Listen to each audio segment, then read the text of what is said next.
Hey co-reporters, welcome back to my channel, or if you're new here, welcome newbie. Cardi B has just proven that she does not have herpes. The reason why that is so important is because she's currently in the middle of a $3 million lawsuit that she filed against YouTube blogger Tasha K, who accused her of having herpes. Radar Online broke this story last night, and it turns out that Cardi actually submitted to a test at UCLA, submitted those records to the judge on the case, and it was approved. So now we can definitively say that she does not have the STD that Tasha K accused her of having. And that means that she's one step closer towards winning the $3 million lawsuit that she filed against Tasha K for making such claims. The case is actually set to go to trial in less than a month. That is on January 5th of 2022. It was initially supposed to take place this year, but Cardi had it pushed back due to a family emergency. Circling back to the claims that Tasha K made against Cardi B that had her suing her,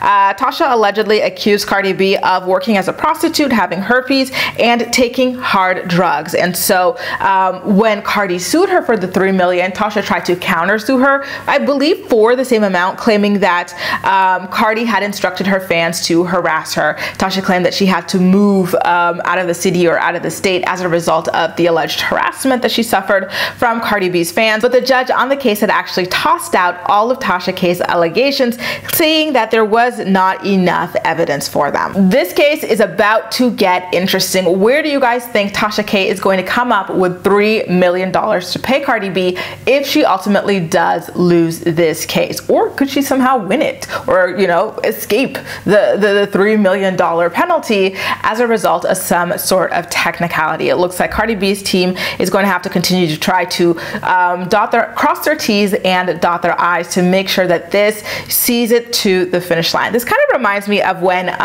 Tati Westbrook sued the YouTube blogger without a crystal ball, and everybody thought it was a slam dunk thing. It was for $5 million. Everyone was like, oh my God, Katie's gonna have to pay $5 million, blah, blah, blah. But then the case ultimately did wind up getting tossed out due to jurisdiction issues. She was invited to refile it in Katie's local state, but she never ultimately wound up doing it. It was more of a strategy on that case. I believe a lot of people said that Tati needed to sue Katie in order to get her source for all of the, you know, the gossip that she was spreading about her online, for a bigger lawsuit against her business partner at the time. It's a huge convoluted story, but to me this is much different. It seems like Cardi B really just wants to get the judgment to prove to Tasha that it's time for her to stop talking about her. Listen, this is not hate towards Tasha K. I'm not really familiar with her content. I think I've seen 1 or 2 videos, but yeah, it's just an interesting story I wanted to cover with you guys. What do you think is ultimately going to happen, and where do you think Tasha K is going to come up, or sorry, how do you think Tasha K is going to come up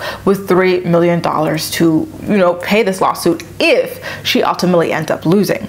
Make sure to let me know all of your thoughts and opinions in the comment section down below, and as usual, we'll chat. That's all for now. Thank you so much for watching, and I'll see you next time.